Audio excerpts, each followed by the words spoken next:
unas personas que viven en España, que necesitaban hacer un trámite allá y que pues ellos querían un certificado de nacimiento extendido en Guatemala, pero a surtir efectos en España, ¿verdad? Entonces una cosa es sacar el documento aquí hacia otro país y otra cuestión distinta es que el documento extranjero venga de otro país hacia Guatemala. Hay que recordar, compañeros, que este tema es muy importante y práctico y espero que las ideas que les pueda compartir se les queden, porque hay mucha gente de Guatemala, por ejemplo, en Estados Unidos. Hay en otros países del mundo, ¿verdad? Y se necesita a veces documentos de esos otros países, pero donde más está concentrada la población guatemalteca en el extranjero, pienso yo que es en Estados Unidos, ¿verdad? De hecho, hay varios millones de guatemaltecos que viven en Estados Unidos. Entonces, esto hace, compañeros, de que haya necesidad muchas veces de documentos que provengan de Estados Unidos o del extranjero hacia Guatemala, ¿verdad? Entonces, antes, compañeros,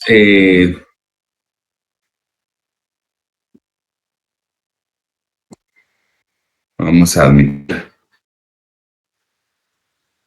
Antes, los documentos, tanto que salían de Guatemala como los que ingresaban a Guatemala, sufrían lo que se llamaba pases de ley. Tal vez alguno de ustedes pues hizo alguna vez un trámite o ha escuchado de los pases de ley o ya les explicaron en el curso respectivo. Pero los pases de ley eran una cadena de legalizaciones, ¿verdad? De auténticas, desde que salía el documento. Por ejemplo, cuando se hacían los pases de ley de Estados Unidos para acá, el documento lo autorizaba un notario, por ejemplo, hablemos de un mandato, que es lo que más de los documentos que más se hacen, pero hay otros, ¿verdad? Identificaciones de persona, compraventas, donaciones. Bueno, pero la cuestión es de que antes se hacían los pases de ley, entonces se tenía que ir a la Corte Suprema del Estado, donde el notario había autorizado para una legalización, se tenía que ir al consulado de Guatemala en ese estado o el más cercano, luego mandaban el documento a Guatemala, había que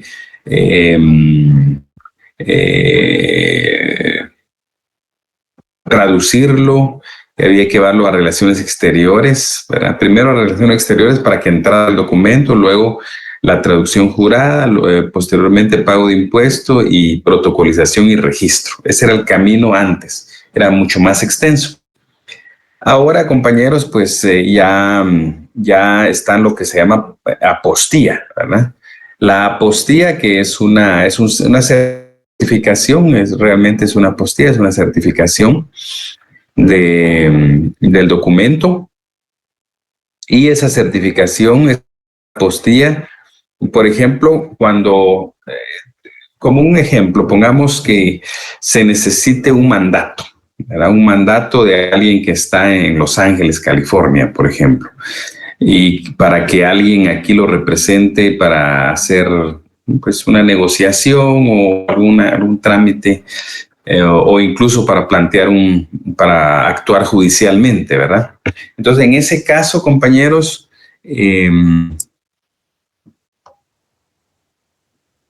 entonces, hay dos formas, ¿verdad? Entonces, ya tenemos el caso hipotético, ¿verdad? Que hay alguien que está en Los Ángeles, California, Estados Unidos, y quiere que alguien lo represente en Guatemala a través de un mandato. Cuando es así, compañeros, allá hay dos posibilidades. O la persona, el mandante, comparece ante un notario estadounidense, ¿verdad? Autorizado para ejercer de conformidad con la legislación estadounidense, o un notario guatemalteco que esté allá en Estados Unidos, ¿ya? Esas son las dos opciones para que se nos quede, compañeros, ¿verdad? Entonces está allá, entonces o va con un notario estadounidense o va con un notario guatemalteco que esté allá en Estados Unidos, ¿ya? ¿Cuál es la diferencia, compañeros? La diferencia es, son varios detalles. Por ejemplo, si el documento, el mandato lo autoriza un notario guatemalteco, para empezar va a estar redactado en español, es lo primero. Está redactado en español, está redactado en papel simple, ¿verdad? Porque así actúa un notario en el extranjero de conformidad con la ley del organismo judicial. Y el notario lo autoriza en español y ese documento se puede enviar de una vez a Guatemala, ¿verdad? Vía correo. Se manda a Guatemala para que en Guatemala otro notario o el mismo notario, que puede ser que haya ido allá y regresado, digamos, u otro notario venga y pague el impuesto del mandato, que se recuerdan que son 10 quetzales si es mandato general y 2 quetzales si es mandato especial, y que el mandato judicial no paga impuesto. Entonces, ya aquí se protocoliza y se registra, se inscribe en el registro de poderes y ahí está. O sea, es un trámite bastante corto, digamos. Ese es el que usamos nosotros más en la práctica y que por lo menos en la oficina frecuentemente autorizamos documentos provenientes del extranjero. Entonces, esa es la vía más mejor, digamos, más rápida, más efectiva que existe. Ahora, la otra posibilidad es que el interesado allá en Estados Unidos vaya con un notario estadounidense. Entonces, ahí se van a dar varias situaciones. Una, es posible que el notario redacte en inglés el mandato, es una posibilidad, ¿va? A ver, recuérdense que es el idioma oficial de ellos, podría estar en inglés, pero podría ser que sea latino también, ¿verdad? Porque hay notarios que son latinos y que están autorizados para ejercer allá en Estados Unidos, ¿verdad? Entonces, en ese caso, pues puede ser que el mandato venga en español. Pero una de las diferencias sustanciales también, compañeros, es que los notarios estadounidenses son, quizás alguno de ustedes habrá visto algún documento, son muy escuetos, ¿verdad? Muy cortos para redactar. Ellos en un párrafo, ese es el mandato, ¿verdad? La señora fulanita le otorga mandato al fulanito de tal en Guatemala para tal cosa. Es algo breve, no es como redactamos nosotros con tanto requisito. Entonces, bueno, si está en español, pues ya es una ventaja. Puede ser que el contenido sea muy corto y que haga falta cosas que se necesiten aquí en Guatemala y por eso es preferible buscar a un notario guatemalteco. Y luego el notario pues legaliza el documento. Algunos notarios agregan un documento extra aparte del documento, un párrafo extra en otro documento firmado por ellos, que eso sí viene en inglés. Y entonces les recalco esto de inglés, compañeros, porque al venir una de las obligaciones de la traducción jurada. Recuérdense que en Guatemala el idioma oficial es el español, entonces no podemos admitir otro idioma que no sea el español. Y si algún documento viene en otro idioma, hay que vertirlo al español, ¿verdad? Traducirlo al español. Entonces, bueno, viene el mandato, compañeros. Bueno, allá antes de enviar el mandato tiene que ir a obtener la apostilla. La apostilla, esa certificación que les decía, eso es con base en el convenio de La Haya de 1965, ¿sí? Y entonces, esa apostilla es una hoja que tiene 10 requisitos, si no mal recuerdo. El formato de la apostilla es un formato a nivel internacional, compañeros. Todos los países tienen que ceñirse a ese formato de conformidad con ese convenio de La Haya. Entonces,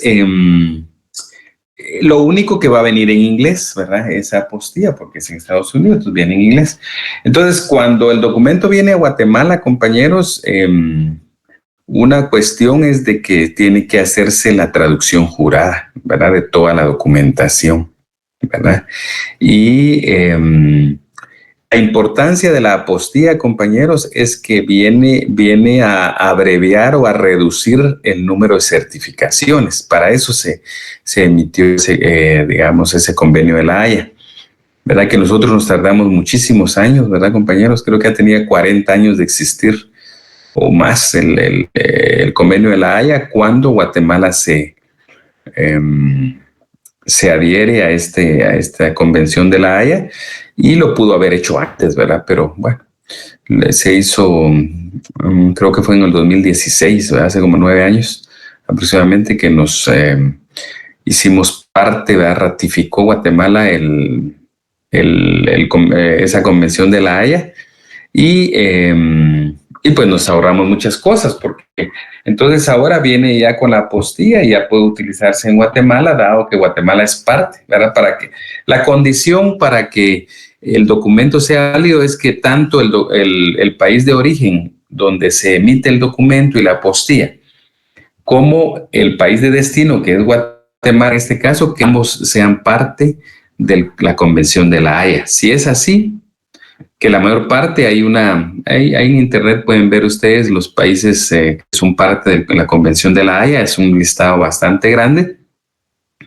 Entonces eso nos favorece, compañeros, porque entonces ya al ingresar a Guatemala ese documento ya es válido para usar en Guatemala. Es lo único que viene en inglés, ¿verdad? Entonces hay que hacer la traducción jurada, ¿verdad? Digamos, hay que hacer un gasto, hay que pagar a un traductor jurado autorizado.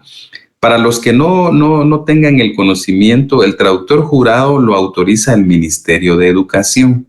El Ministerio de Educación da estas autorizaciones a los traductores jurados y les asigna un número de traductor jurado. Ellos se identifican a través de un número. Entonces, es un acuerdo ministerial para los traductores jurados. Bueno, entonces ya pasado al español, pues entonces ya podemos venir, pagar el impuesto, protocolizar y registrar. Como ustedes lo pueden ver, pues son pues más vueltas, más diligencias para poder de alguna manera que el documento sea válido en Guatemala, ¿verdad? Ese es el camino, compañeros, y en el caso de que se vaya a sacar lo último, si el documento va a salir de Guatemala hacia otro estado, entonces se obtiene el documento en Guatemala y se pide que lo apostille el Ministerio de Relaciones Exteriores, ¿verdad? Entonces, en cada país hay según la convención, tiene que haber un ente que extiende, que emite las apostillas. En Guatemala, la apostilla la emite el Ministerio de Relaciones Exteriores, ¿verdad? Aquel que está allá por la zona 10, ¿verdad? Está el Ministerio de Relaciones Exteriores, el MIREX, ¿verdad? Ellos emiten. Ahora ya hay posibilidad de que las apostillas sean electrónicas, ¿verdad? Que se puedan gestionar electrónicamente, y tienen un costo 75 quetzales, ¿verdad? Para poder apostillar un documento, y ese documento se va al extranjero. Entonces, si va a un país que sea parte de la Convención de la Haya, pues entonces surte plenos efectos, ¿verdad? Salvo algunos requisitos que pudieran pedir en ese país, pero en este caso, sí el documento es válido toda vez que tiene apostilla, ¿verdad?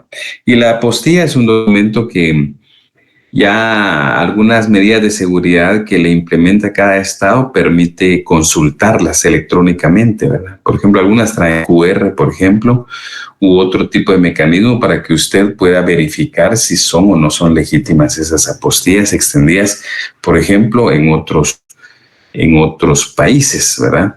Entonces yo me recuerdo que el año pasado tuve a la vista, porque realizamos autoricé un matrimonio de un argentino y una guatemalteca. Entonces, no, perdón, es al revés, era una mujer argentina y varón guatemalteco. Y entonces, pues, se le pidieron con la apostilla a la contrayente los documentos que acreditaran su estado civil, su certificado de nacimiento, para tenerlo a la vista. Entonces, a través de esa manera, y ahí venía el documento, lo pedimos con apostilla para que tuviera validez en Guatemala. Entonces, ahí cerramos esto, compañeros. Espero que se les haya quedado algo. la idea es irles aportando para que ustedes también conozcan de otra temática. Bueno, vamos a continuar, compañeros, donde estábamos el último día. Si alguien me recuerda cuál fue el último principio que vimos, compañeros.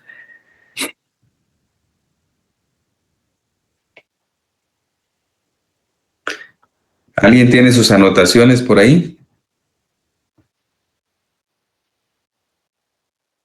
En los principios, ¿cuál fue el último principio?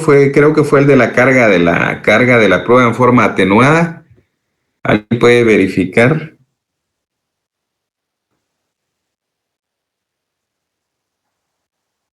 La valoración de la prueba. Gracias, José. Muy bien, entonces, efectivamente, compañeros, el último principio que vimos fue valoración de la prueba según su leal saber y entender. Entonces, ¿por qué fue que dijimos, compañeros, fue que dijimos que existía este sistema de leal saber y entender? ¿Se recuerdan ustedes? ¿Alguien se recuerda o anotó por qué se usa ese sistema y no otro sistema del derecho común?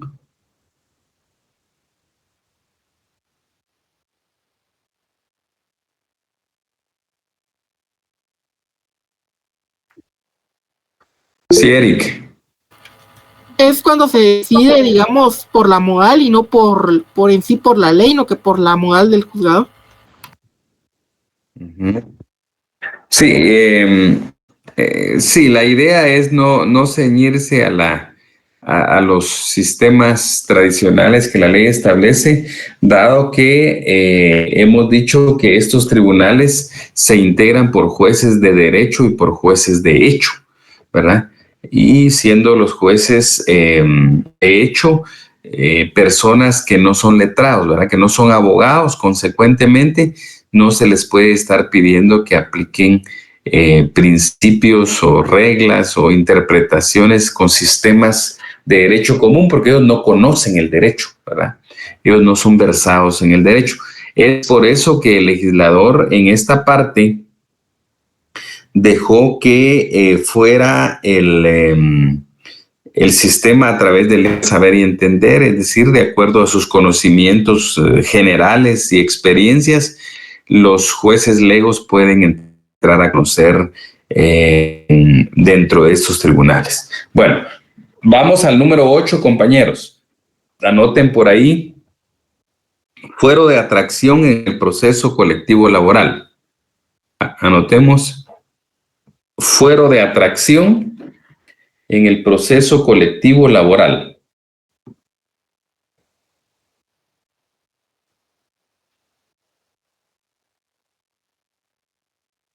¿Podría repetir, licenciado, por favor? Dijimos fuero de atracción en el proceso colectivo laboral.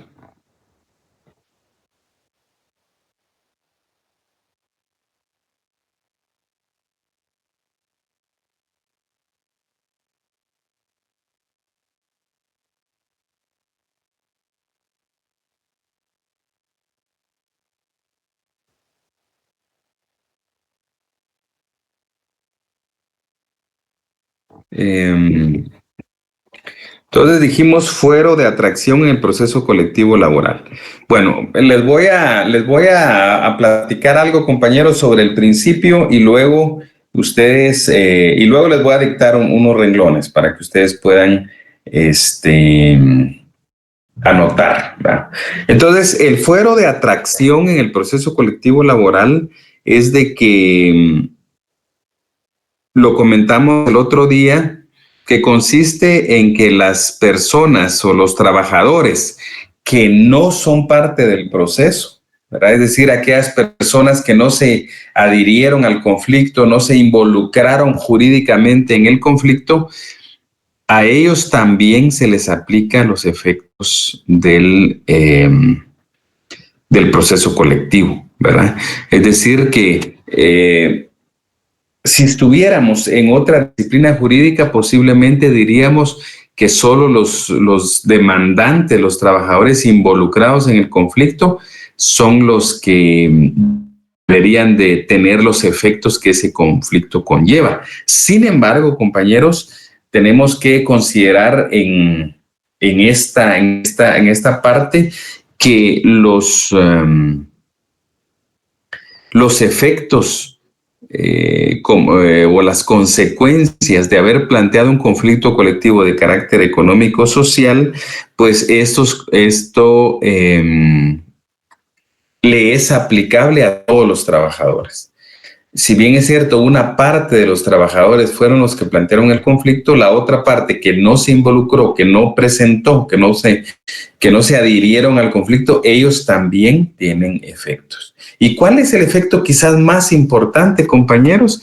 Es que un efecto de haber planteado un conflicto colectivo de carácter económico-social es que el patrono no me puede despedir si no solicita autorización judicial para el despido, ¿verdad? Eso es muy importante porque yo, entonces, como trabajador, posiblemente yo no me adhería al conflicto, ¿verdad? Yo no soy parte del conflicto. Sin embargo, por ser trabajador de la empresa en donde se planteó el conflicto colectivo de carácter económico-social, pues entonces ahí sí se tiene que aplicarme a mí los efectos. Y en este caso, si el patrón no me quisiera despedir, al igual que a los trabajadores que plantearon el conflicto, a mí también, aunque yo no planteé el conflicto, también me tiene que pedir autorización judicial para mi despido. No puede despedir sin que medie esa autorización. Bueno, escribamos, compañeros, un párrafo sobre este principio para que todos tengamos las mismas ideas. Dice: este principio consiste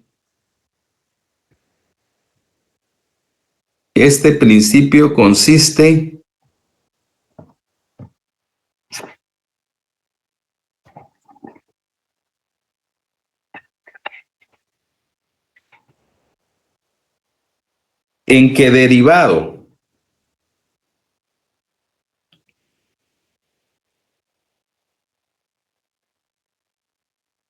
del planteamiento de la demanda colectiva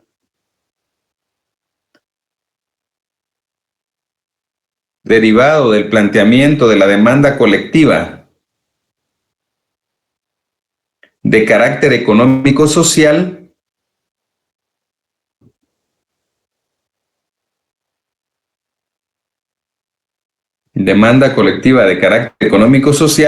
el juez debe atraer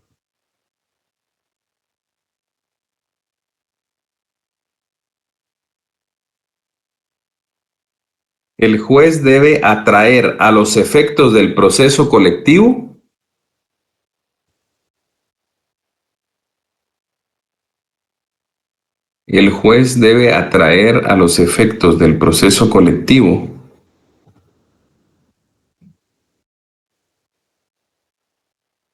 a aquellos trabajadores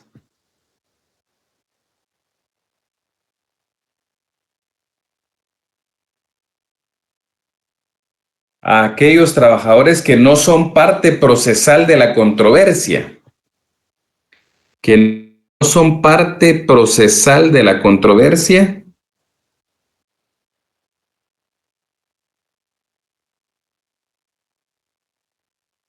contenida en la demanda,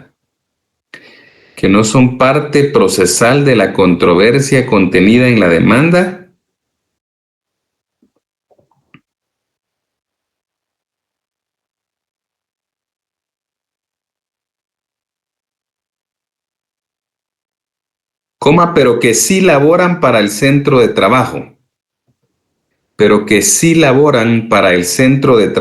en el cual tal controversia existe. Pero que sí laboran para el centro de trabajo en el cual tal controversia existe.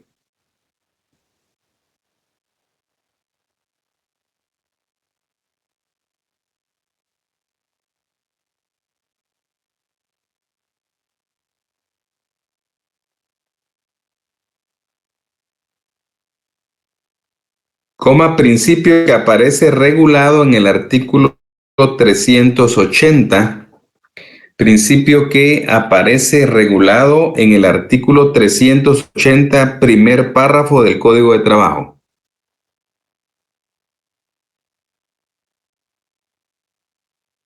...380, primer párrafo del Código de Trabajo.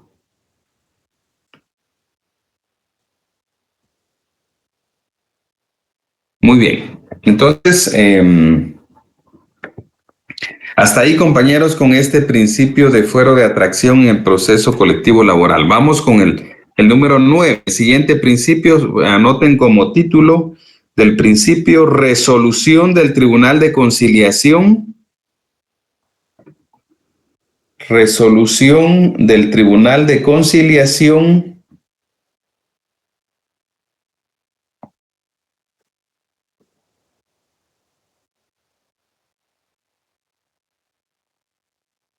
denominada pliego de recomendaciones.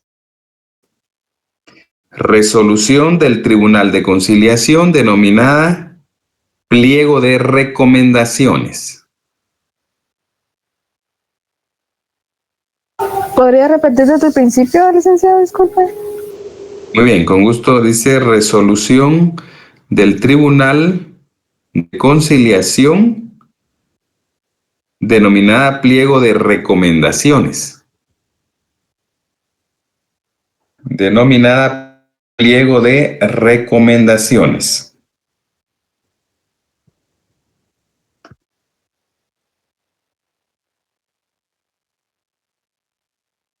Bien, vamos a hablar algo, compañeros, y luego les dicto para que puedan tener el mismo texto escrito.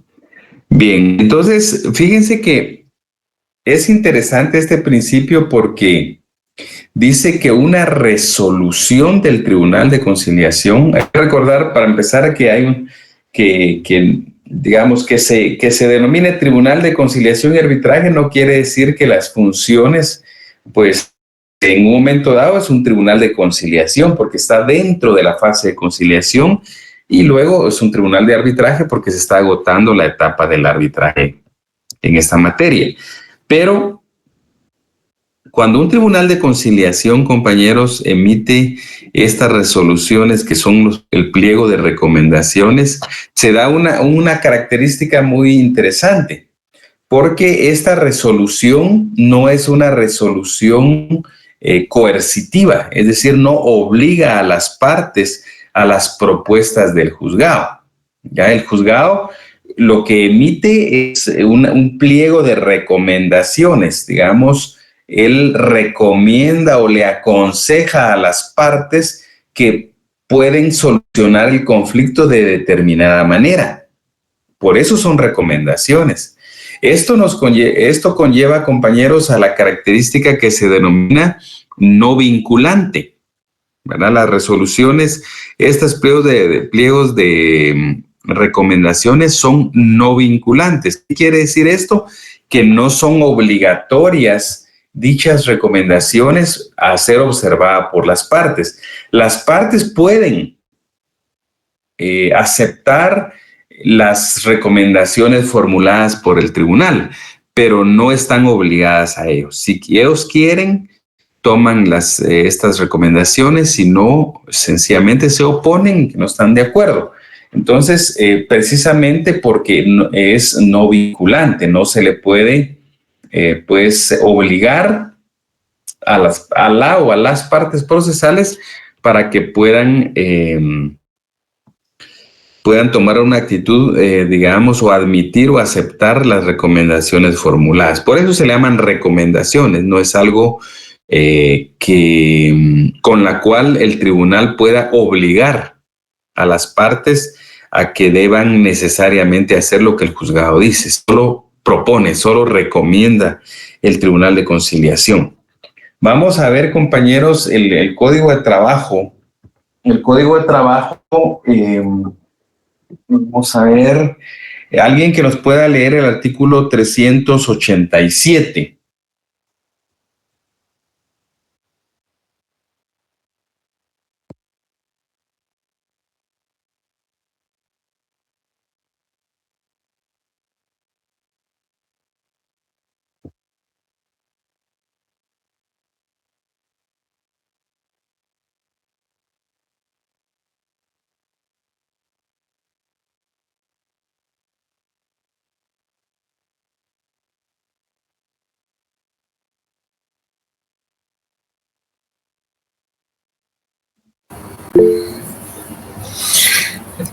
Artículo 387. El Tribunal de Conciliación, si sus recomendaciones no fueren aceptadas, puede repetir por una sola vez dentro de las 48 horas siguientes el procedimiento de que habla el artículo 385. Pero si no obtuviere éxito, dará por concluida definitivamente su intervención. Si el tribunal hiciere uso de esta facultad, el presidente nombrará a los otros 2 miembros o a cualquier autoridad de trabajo o política para que se reúnan dentro del término indicado el mayor acopio de datos y pruebas que faciliten la resolución del conflicto. Muy bien, gracias, compañero. Entonces, lo que leyó el compañero es la regulación que nosotros tenemos en relación a que se realizan hasta 2 audiencias conciliatorias y en esas audiencias se emiten este pliego de recomendaciones, ¿verdad? Entonces, en ese sentido, compañeros, les voy a dictar unos renglones sobre este principio para que lo tengan ahí en el mismo texto. Solo regálame un segundito, compañeros. Permítanme, ahorita les dicto.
Bueno, les decía, compañeros, que estamos en el principio de resolución del Tribunal de Conciliación denominada pliego de recomendaciones. Entonces les dicto, el Tribunal de Conciliación concluye la fase conciliatoria,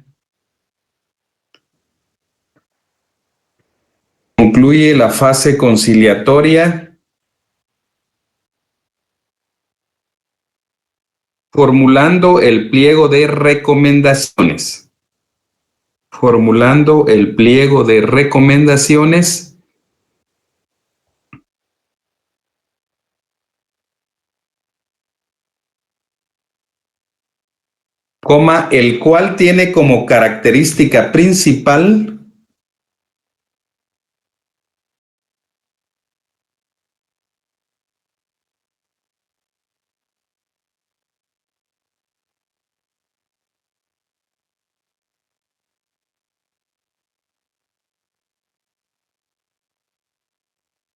El cual tiene como característica principal que no es vinculante.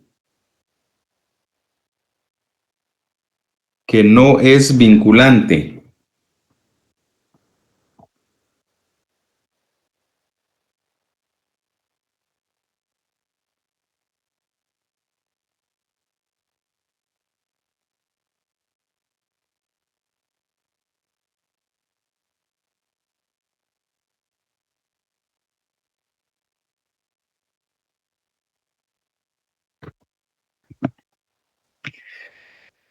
Es decir, no es de observancia obligatoria para las partes procesales. Es decir, no es de observancia obligatoria para las partes procesales.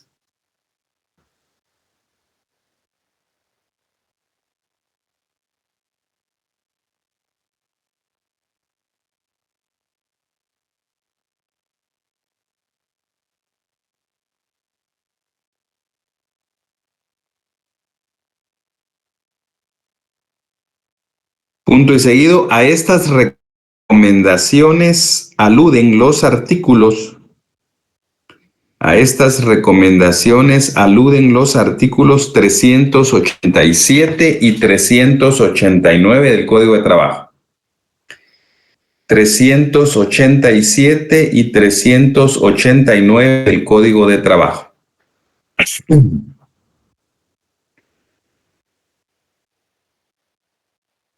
Bien, vamos con el último, entonces el último principio, compañeros, el número 10, sentencia extrapetita en el procedimiento de arbitraje. Repito, sentencia extrapetita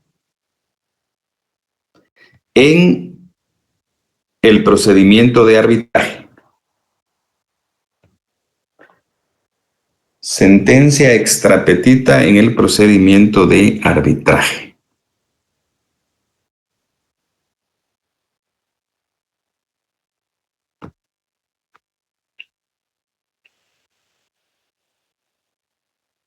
Bien, les voy a platicar un poco sobre el principio, compañeros, y luego les dicto aquí si es un poquito más grande el párrafo, pero mejor lo vamos a platicar siempre para que ustedes tengan pues algunas ideas previas y luego ya escribir sobre esta sentencia extrapetita en el procedimiento de arbitraje. Bien.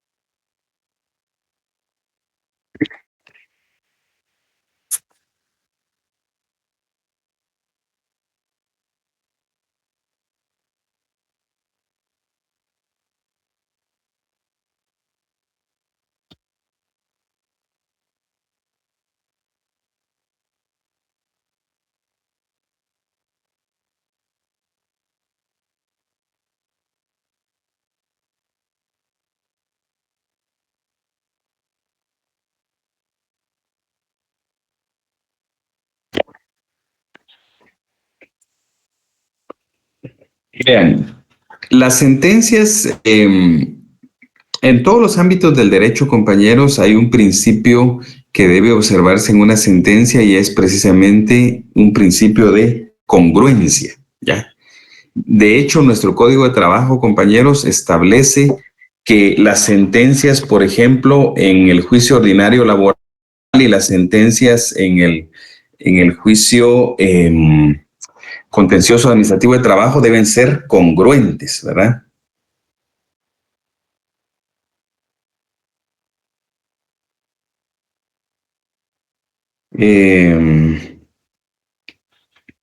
Permítame, compañeros, solo tengo una emergencia aquí, vamos a ver.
Entonces, les decía que el principio de congruencia es un principio que siempre debe observarse cuando se emite una sentencia, ¿verdad? Por ejemplo, en el juicio ordinario hay un artículo que del Código de Trabajo, al igual que en el contencioso administrativo de trabajo, que dice que las sentencias deben ser congruentes con las constancias procesales. Es decir, no puede, por ejemplo, un juez de trabajo, por decirles algo, condenar en un juicio ordinario a pagar indemnización cuando la indemnización no fue solicitada, por ejemplo, por el trabajador y el proceso no versa sobre la indemnización, sino sobre otras cuestiones.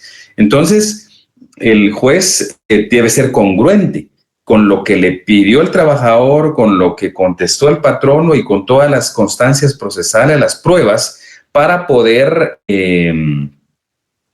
emitir la sentencia. Tiene que haber congruencia, así funciona esto. Ahora bien, ese principio de congruencia que debería observarse en todas las sentencias, compañeros, se rompe y surgen las llamadas sentencias incongruentes. Las sentencias incongruentes de conformidad con la doctrina son aquellas sentencias que no observan precisamente ese principio de congruencia que estamos platicando. Y entonces, al no ser congruentes, se les ha dado en llamar de determinada manera, ¿verdad? Si, por ejemplo, da menos, una sentencia emitida da menos de lo pedido, entonces es una sentencia que se llama minus petita o infrapetita, ¿verdad? Pues está dando menos de lo que se pidió, pero pudiera ser que dé más de lo pedido. Entonces es ultrapetita o pluspetita, ¿ya? Está dando más de lo pedido. Es incongruente porque está dando más de lo que se está pidiendo. Pero también puede ser alguna incongruencia, también puede ser citrapetita, ¿va? Citrapetita, que es la variante de la sentencia incongruente cuando se omite resolver sobre lo que se pidió, ¿verdad? Y puede ser extrapetita, ¿verdad? Que es la cuarta posibilidad, la extrapetita. La sentencia extrapetita, compañeros, es esa sentencia, la sentencia extrapetita, cuando se dan cosas distintas a las pedidas, ¿verdad? Entonces, se dan cosas distintas a las pedidas. En el caso de la sentencia arbitral, puede ser una sentencia incongruente extrapetita, de conformidad con que el mismo código establece la posibilidad que el tribunal de arbitraje dé cosas distintas a las pedidas. Entonces, en ese sentido, pues tenemos que considerar, compañeros, que existe la sentencia arbitral. Es una sentencia que puede ser extrapetita, pueden darse cosas distintas a las pedidas. Entonces, compañeros, vamos a escribir, alguien que nos lea el artículo 403, compañeros, del Código de Trabajo, para que tengamos también el fundamento legal.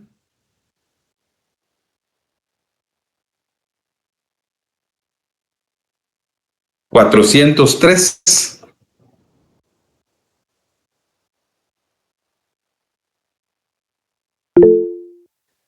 Muy bien, Eric, hágame el favor.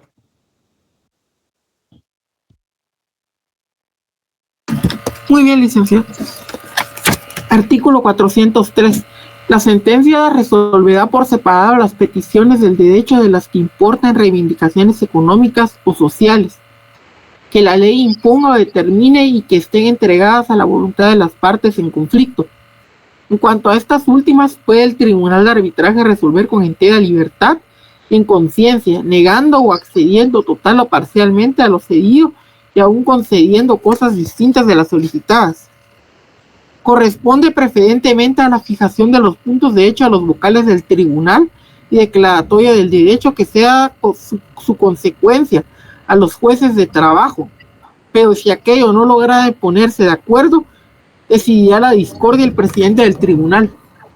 si dejada constancia especial y por separado en el fallo de cuáles han sido las causas principales que han dado origen al conflicto, de las recomendaciones que el tribunal hace para subsanarlas y evitar controversias similares en el futuro y, en su caso, de las omisiones o defectos que se noten en la ley o en los reglamentos aplicables. Muy bien, gracias, compañera. Entonces, en una parte de ese artículo ustedes pudieron observar, compañeros, que ahí dice que se pueden dar, el tribunal puede dar cosas distintas a las pedidas. Por eso, compañeros, se considera que es extra petita. Entonces vamos a dictarles, compañeros, algunos renglones para que tengan ustedes estos apuntes. Pongan ahí. De manera general, de manera general,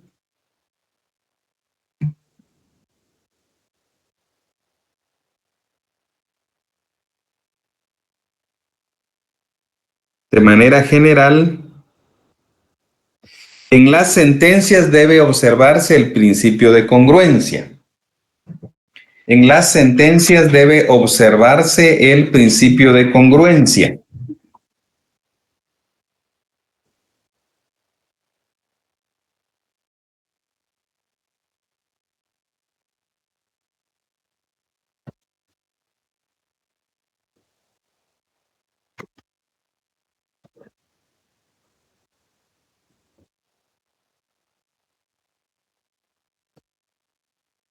Ya que las mismas deben dictarse en concordancia, ya que las mismas deben dictarse en concordancia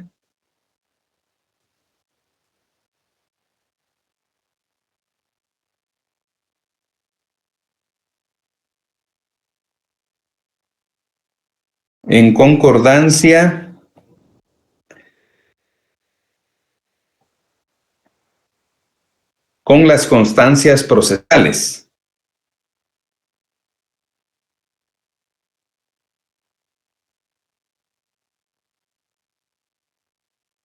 Sin embargo,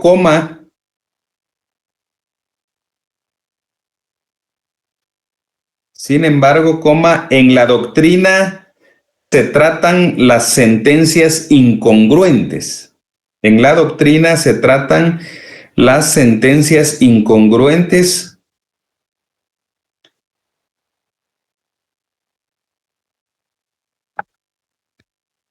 las cuales se clasifican así.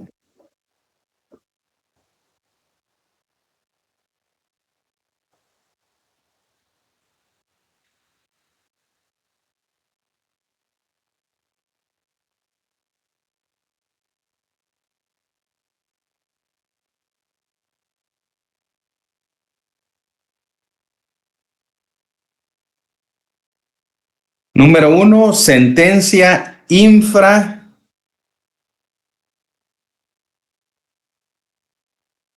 Sentencia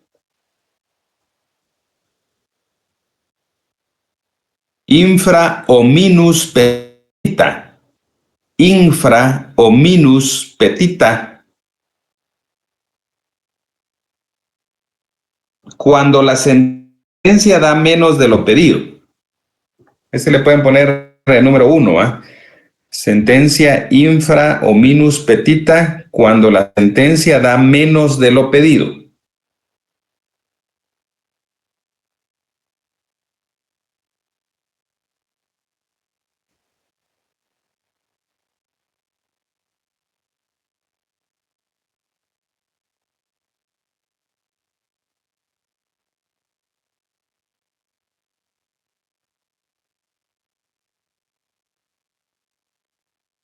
Número 2, sentencia ultra petita o plus petita. Sentencia ultra o plus petita.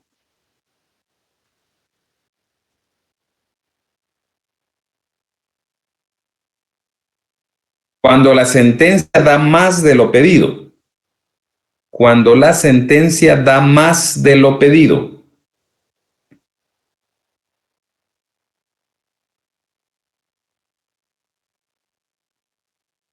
Número 3, sentencia citra petita.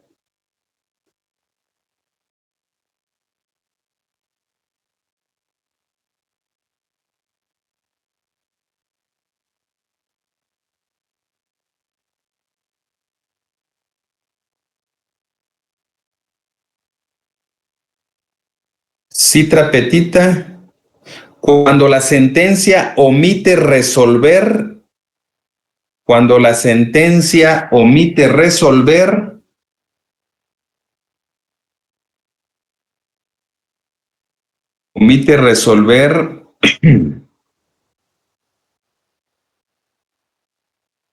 sobre un asunto sometido a conocimiento judicial.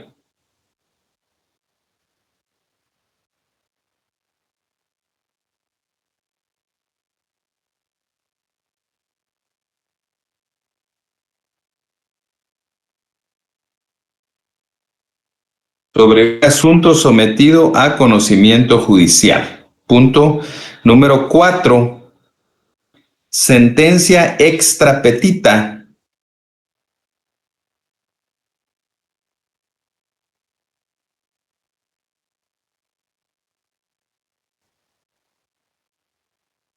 Cuando se omite resolver,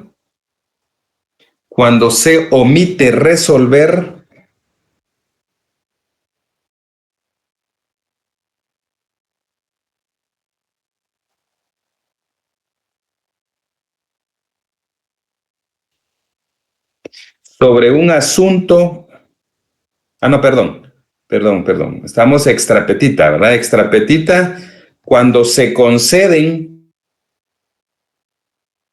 ya habíamos visto la citra petita que se omite resolver, entonces estamos ahorita en extra petita, ¿verdad?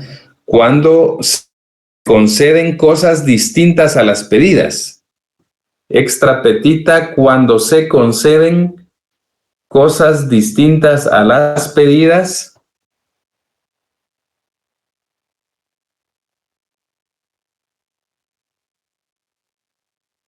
No sometidas a la decisión judicial.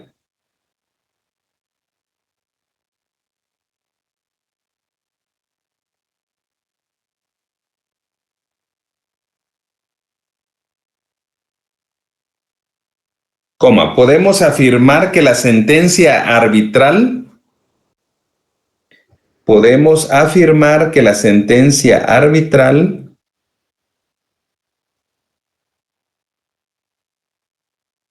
Licenciado, disculpe, ¿cómo dijo cuando dijo no sometidas? Ahí me quedé, disculpe, es que se entrecortó. No sometidas a decisión judicial. Gracias, licenciado. Muy bien, no sometidas a decisión judicial, y podemos afirmar que la sentencia arbitral,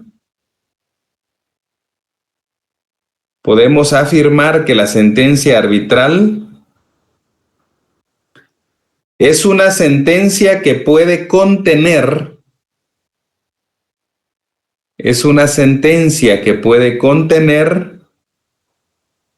incongruencia,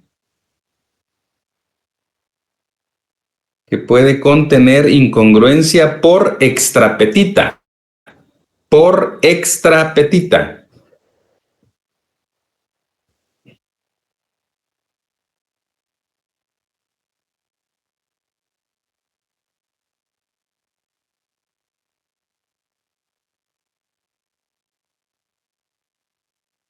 Ya que en cuanto a las peticiones económico-sociales, ya que en cuanto a las peticiones económico-sociales,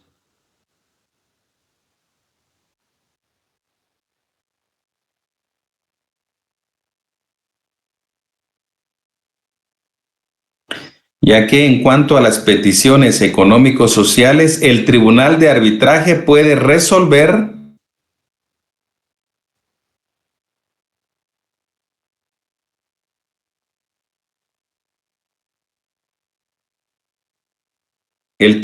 Arbitraje puede resolver con entera libertad,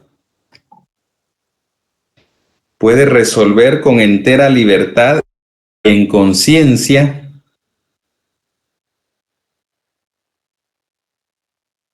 con entera libertad y en conciencia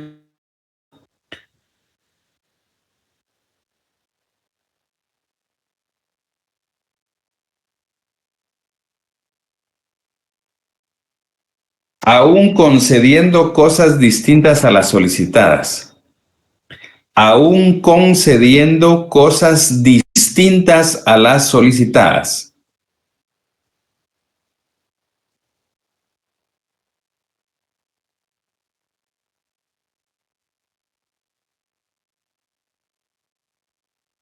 Coma, según el artículo 403 del Código de Trabajo. Según el artículo 403 del Código de Trabajo.